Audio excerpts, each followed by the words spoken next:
Hi everybody, we're going to talk today about the next project, which is the typography promotional poster.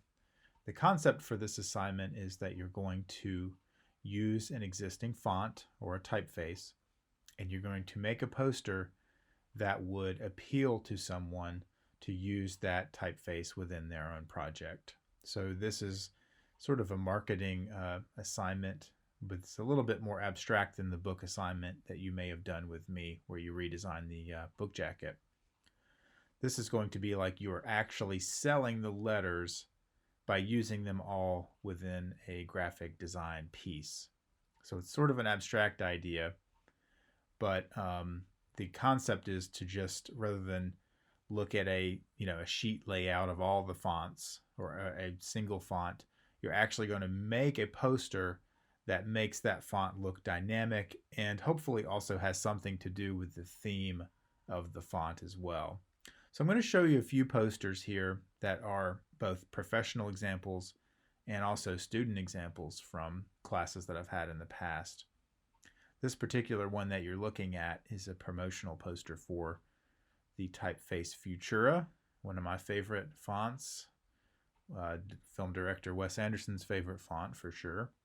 And this font is a modern font, and it's a sans serif.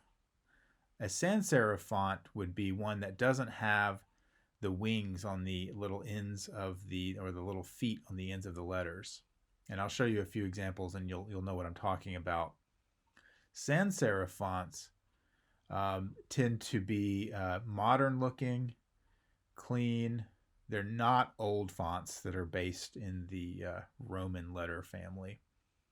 So that's what this artist did. They decided to play around with that mechanized theme, something that's modern or postmodern. And so they've made these gears and these mass production statements within the poster to try to sell that. And notice that they have the letters laid out at the bottom of the screen, A through Z. And that's something that I want you to do. You don't have to lay it out so literally, but I want you to include all the letters, both the uppercase and the lowercase, if that particular typeface has both of those things. Include everything that your font pack has within that poster. Here's another example. Now this would be a serif. So before Futura was a sans serif, this would be a serif font. And that just refers to the little ends that we're seeing. I won't get into the technical jargon, but the ends that we're seeing on the A letter there. If we can see the A, if I'm moving my cursor, nope, didn't want to do that. Move my cursor around, see the little feet and the little wings that we have at the end of the letters. Those are called serifs. S-A-R-I-F, serifs. Those are the older fonts. So that would be the fonts that would have an origin probably going back to Greek and Roman lettering. Now this font is called Century. Played around with having the letters go off the page, and that's something you can play around with. This is a graphic design piece. So feel free to get experimental if you want to do that. You can have the piece be,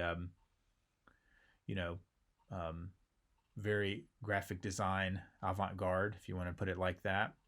One of the things that this poster did was they had the history of the poster included in the poster. Now that's something that you can do.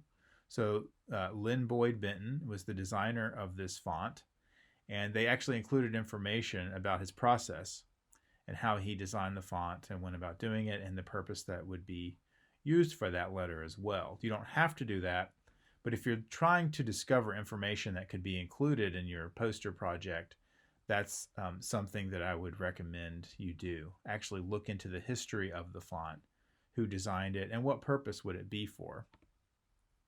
Very different direction here. This is a Comic Sans font. This is a font that is often made fun of and mocked, and this person played around with that idea. The abominable Comic Sans. Comic Sans is like a letter form that was designed primarily for to make it look like a letters that could be used on a flyer for like a children's birthday party or kindergarten or something like that. So it's kind of childlike, but it often gets used inappropriately with state senators issuing, you know, statements, but using Comic Sans, which is a really silly thing to do. So that's why it's often mocked. This person played around with the really funny use of having the letters be kind of like a superhero takeoff, supervillain, I guess is what you would say. It came from the sewers, a product of misuse and abuse, the poster says. Really nice job. They've included references to the Microsoft Corporation who designed the font. Most typefaces that you're talking about today fall into the category of the Mac font or the Microsoft font, just based on those two systems. It doesn't mean that it was designed always, those fonts weren't always designed for those systems, but for instance, Helvetica, which we may get to in a little bit, was designed for Mac, whereas Arial, which you may be familiar with, is a similar font. That one you'll find it on Microsoft system. Here's another really nice and dynamic, interesting use of the letters. They went real abstract with it, kind of made it into something very graphic design heavy, but they did actually use the letters up there at the top. Some of the fonts that you design, or I should say look for, or decide to design into a poster may not have a lowercase, and that's okay. Just use what you have. If the font doesn't have a lowercase or doesn't have specific symbols like a question mark, then don't feel like you have to use it because it's not there. Okay? It's another nice serif font. And you can see that they've gone with a real dynamic black, white, and red, color scheme. They've also included a little bit of the history of the font. It's very hard to read because of the size, but it lets us know what Cheltenham font would be all about. Bauhaus, a modernist font and a modernist art movement. They've included a lot of dense text in there about Bauhaus and what that font stands for. Again, almost too small to read for our purposes, but you get the idea. Get the idea of the layout. They've done some nice design elements, sometimes just including simple lines and shapes, which you guys know about from your first assignment. Sometimes that can be effective. Here's Helvetica. They've really made it abstract and used an unusual proportion for their composition. Helvetica is one of the most popular fonts. There's an entire documentary made about Helvetica, which is called Helvetica. You can look that up and watch it. If you're a graphic design person, it may interest you. Going in a completely different direction, this is Baskerville, a serif font. It looks like they took magazine clippings and threw them into a blender. I included this one to show you that it can be black and white. You can still make an interesting dynamic poster just using black and white and no color. That's okay if you can make it work for you. Universe font. I like this piece because it shows how the letters are, as it says, a functional style for a rational era, but then the order of the layout of the design kind of breaks down as you move from left to right, and the letters fall apart. Must have taken a lot of time to pull those letters apart and make them feel like they were crumbling like that, but it's a really nice, interesting piece. This is a professional example, by the way, not a student example. The last few have been professional examples. There's another Helvetica. Now this is actually a student example that I had. And this one does a great job of showing you how they included the uppercase, the lowercase, and the figures or symbols as well, the numbers. So you include, if the font has all of those, ampersand and money symbol and all those things, you do need to try to find a way to include those, even if it's in an abstract way. Another Bauhaus. This is a student example. They actually took the letters and twisted them and bent them the same way you guys learned how to do. And they took those letters and turned them into this tank to give it this modernist sort of look. I won't go into it, but you can take your letters. Maybe I'll show this in another video. You can take your letters and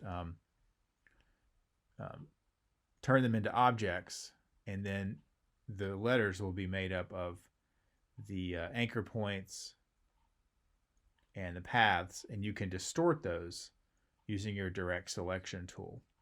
I think I'd covered that in a previous video lecture. If that's something you're interested in, you can look that up.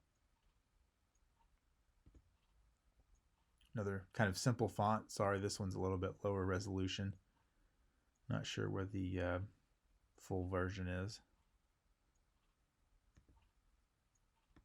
Oops, going a little fast here. Student example, student named Kelsey made this, and she went with the Japanese theme for her assignment. The background image is an image that she brought in and converted it to vectors. That's something I'm going to talk about in a video lecture as well. But the main thing I would like you to focus on for this assignment is the way that they cleverly used the lines of the hair as text, lines of text, and probably just copied and pasted the text. I'm not sure. But the way that you would achieve that effect is to draw lines or draw paths with your either your pencil tool or your pen tool. And you would make that line empty, as we've discussed before, so that it's a path without a stroke. And then you can use your Type on a Path tool to copy and paste text on that line, on that path, or just type something out. So it's the same technique that we used for our previous discussions, and that is the Type on a Path tool. That particular tool is underneath your type tool, your regular type tool, as you remember. And then the sort of sun icon with the radiating red beams, that was created with using the shape tools. So that's a nice way of showing you how you can use simple shapes using the pen tool or the shape tool, and then you can combine those things together to make like different shapes. Okay, this is a simple poster for American typewriter font, which is simply a font that imitates the old-timey typewriter manual font. They included the information. This is a student example. They included the information about the American typewriter font on there. So it was made in 1974, gives the name of the designers. And again, you can include that information if you choose to. I really like the simple but effective keyboard that they designed here. That includes some of the letters. Notice that they included all the symbols as well, which is something I'd like you to do. This one's another nice one. Now you can seek out other fonts that are outside of Adobe Illustrator if you would like to. This particular font was found on a really nice website called dafont.com, and I recommend you check that site out. I love that site. dafont.com. The fonts are free to download. They request a donation. That is optional. But the fonts are on there. They're very easy to obtain. And this is called the Katana font, as you can see. And they did a really nice job of just using the drawing tools to create this Godzilla icon figure. And since the font is imitating old Japanese film posters, they went ahead and played around with that kind of idea. So pretty self-explanatory. Clever the way that the fonts move around the Godzilla fire breath there. This is one that is obviously, I want to encourage you to use the mood of the font for the application within the poster. So if you have a font that looks like this, which is, I believe, Sinister, then you obviously have to do something that looks a little horror-ish, right? I mean, this is not a font that's going to fit on a wedding invitation.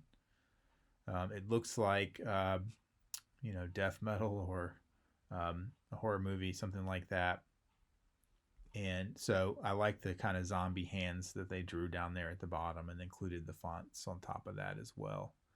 And it gives a little information about the font there. I think they turned it into a promotional for a Halloween themed company, which is kind of interesting. Here is the last font that we'll look at, or font poster that we'll look at. The name of the font is Fast Forward. Again, it's a black and white one that kind of shows you how you can make a piece dynamic without even using color. And, this font is sort of, the kind of typeface that would be used in maybe like sports uniforms or something like that. So it's pretty standard industrial form. It's not too exciting or dynamic, but this poster makes it really pop off the screen and makes it seem more interesting than maybe just a generic use of the letter. So I would encourage you to do that. Find a letter that is even maybe overlooked and turn that into something that could really pop off the screen with your poster design project. Okay, so hopefully this gives you a few examples to work from. This project is going to be a couple week project. You'll find the deadline that I'll be giving you in your email or in Canvas. Please check that out and ask me if you have any questions. Thank you.